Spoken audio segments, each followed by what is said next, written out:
Hai Apple Lovers, ketemu lagi tentunya di channel kesayangan kita semua, iColor Service. Bersama aku Aisyah Gray dan juga di sini ada Robby.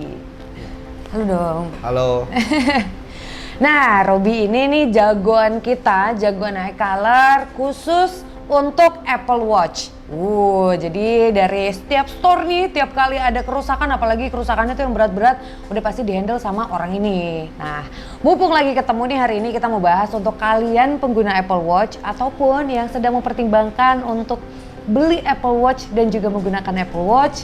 Di sini kita mau bongkar-bongkar nih, biasanya tuh kelemahan Apple Watch apa sih? Dan juga kalau misalkan untuk kita merawat Apple Watch kita supaya nggak rusak, itu apa yang harus dilakukan, apa yang nggak boleh dilakukan. Nah langsung aja kita tanya, kalau misalkan dirimu nih menguasai Apple Watch tuh dari kapan sih? Kalau gua sih pakai Apple Watch itu waktu 2016 ya. 2016 itu udah pakai, cuma gua nggak nyaman aja sama Apple Watch. Ada kekurangannya, ada kelebihannya iWatch. Ya kalau kekurangannya, satu itu keseringan di baterai ya. Kalau baterai itu paling sering pasti cepat kalah. Oke, karena apa tuh? Karena faktornya banyak sih. Satu, kalau itu kan ini dibikin khusus dari Apple untuk jam tangan ya sebenarnya. Khusus jam tangan. Tapi ini kan bisa connect ke device atau iPhone. Yang bikin baterainya sering lemah, bocor itu, satu, kita konekin ke handphone. Di situ ada sosial media ya, kayak WhatsApp, Facebook, dan lain-lain. Kalau WhatsApp itu banyak grup, kalau orang chatting masuk di sini, notifikasi di sini. Di situ yang bikin kuras baterainya. Di situlah kita rajin charge, di situ pasti baterai over. Kalau seringan kita charge over, kalau cuma pakai biasa, is okay lah, gak masalah. Kalau gak konekin ke handphone, langsung pakai aja, itu pasti awet, bisa seminggu. Gak perlu di charger. Ini udah gua tes. Tadi dulu, ini menarik banget nih. Ini teknisi khusus atau spesial menangani Apple Watch. Tapi tadi ada statementnya kalau misalkan nggak suka pakai Apple Watch. Ya. Yang bikin nggak suka apa? Padahal hari-hari kan benerin gitu kan? Yang nggak suka itu baterai aja sih. Yang gua rasa nggak nyaman tuh di baterai karena nggak awet ya. Kalau kita kan beraktivitas, kita ini kan sering lihat waktu. Walaupun di handphone udah ada waktu, ngapain kalau kita beli jam tangan nggak lihat waktu di jam? Kalau pas habis baterai kita mau lihat jam waktunya di mana? Di handphone. Di handphone. Berarti ini cuma gaya doang. Gaya doang berarti ya?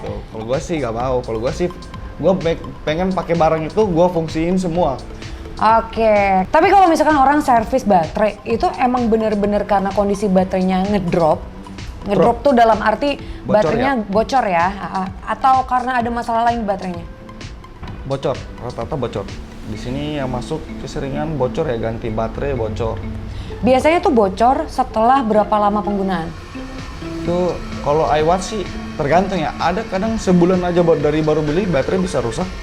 Nah, itu kasus kayak gitu karena apa tuh? Itu karena dia keseringan charge ya, notifnya banyak. Notifnya dia banyak. Kan dia ngisa baterai. Dia pasti habis baterai charge, habis baterai charge, habis baterai charge. Terus waktu jam tidur, pasti orang kadang sampai sekarang pun gue juga kayak gitu. Kadang Overcharge. di handphone juga ya, bukan cuma dari watch. Kadang kalau kita tidur kan kita udah colok charge, tinggalin aja. Gak tahu sampai pagi kita nge-charge kecolok terus. Pasti over baterai. Ya walaupun udah ada sistem yang akan men-stop secara otomatis pengisian baterai gitu kan pada saat sudah penuh. Cuma kan tetap aja ya. Iya, tetap aja. Itu aliran listrik yang terus-menerus masuk, kita nggak pernah tahu ya. Karena ini teknologi. Karena gini, walaupun dia stop, kalau menurut gua kan pelajari juga dari alat charge. Ini handphone gua charge 100% pasti di stop nih. Notif masuk, pasti dia kurang lagi baterai. Itu dia ngisi lagi otomatis, sama aja, baru berapa persen langsung dia charge, berapa persen dia charge. Itu yang bikin bocor juga baterai. Yang paling sering rusak Apple Watch seri keberapa baterainya? Kalau baterai S3, seringnya S3, S4, S5 ada juga, tapi agak kadang-kadang ya, mungkin masih seri baru, jadi mungkin beda. mAh baterai itu berbeda-beda ya, setiap seri keluar iWatch ini kayak iPhone aja, dia pasti dibikin beda, mungkin lebih tahan atau gimana.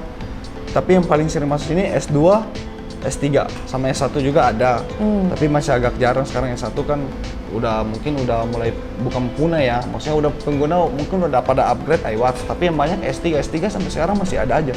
Gak pernah mati sih S3 sampai sekarang, karena OS-nya juga masih ikutin update.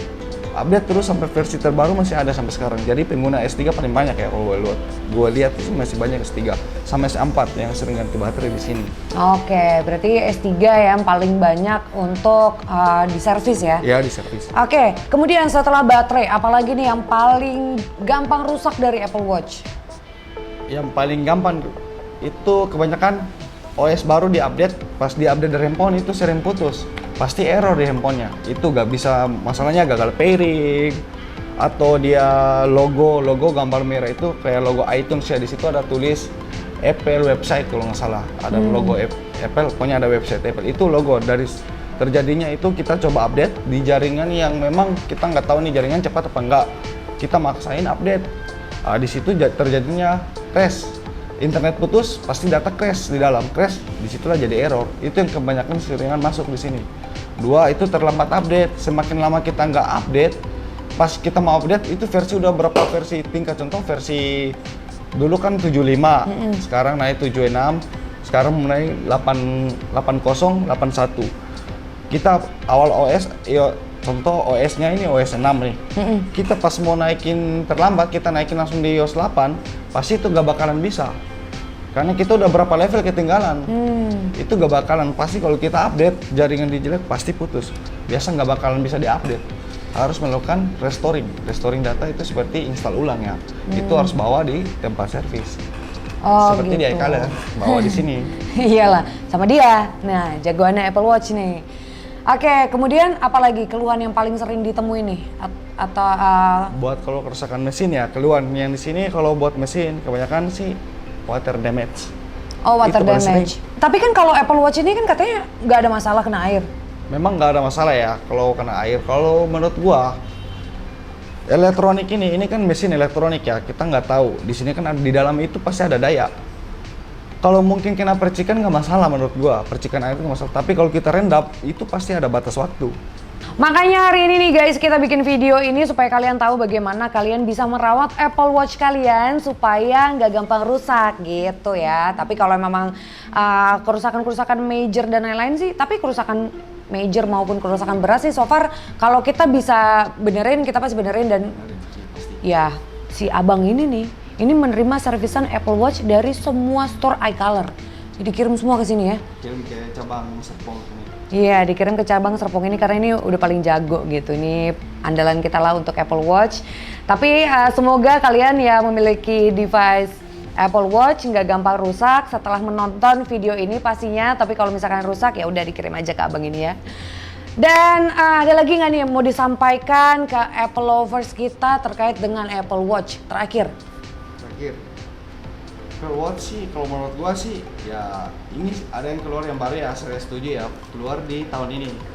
Ini kayaknya oke banget sih kalau gua lihat sih, ya wajar lah harus beli. Kalau gua pengen beli, karena gua memang kayak yang seri-seri sebelumnya gua nggak suka. Pas gua lihat review yang kemarin, pas lihat launchingnya itu keren banget jujur. Apa tuh yang bikin keren? Saya setuju. Dia udah nggak ada pin di sini buat install itu gua udah pakai ini. Kalau gua tertarik lah mau ngulik barang yang baru itu pengen ngulik. Buat masalah apa nanti ke depan yang datang kita udah bisa tahu oh ini masalahnya di sini, ini cara bongkarnya gimana itu pengen tahu aja.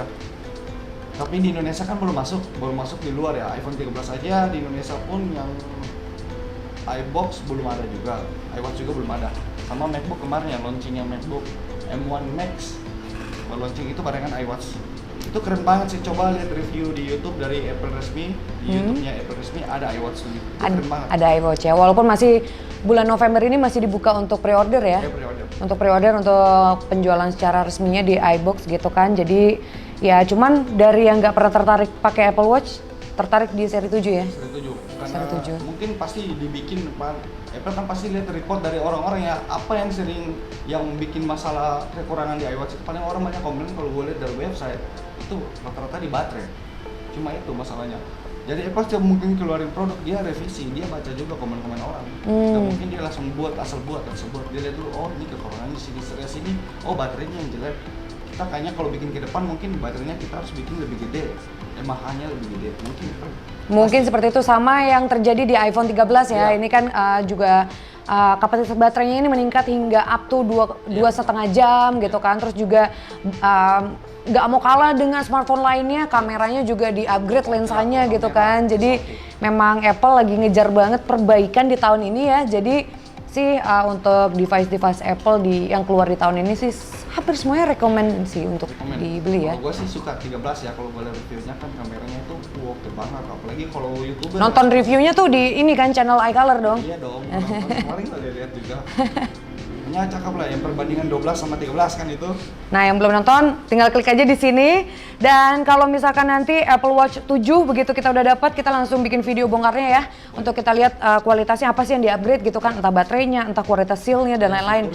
Fiturnya nanti kita bikin bongkar, tapi kita masih nunggu nih waiting supaya kita bisa dapat si device-nya ini. Jadi sebelum beli Apple Watch yang ke-7, tungguin dulu video yang ada di iColor. Makanya subscribe untuk yang belum subscribe supaya kalian gak ketinggalan video-video kita berikutnya. Dan kalau kalian suka video ini, like, kasih komentar kalian di bawah dan juga share ke teman-teman kalian, terutama teman kalian pengguna Apple Watch. Segitu dulu video dari kita hari ini, sampai ketemu lagi tentunya di video berikutnya. Bye Apple Lovers!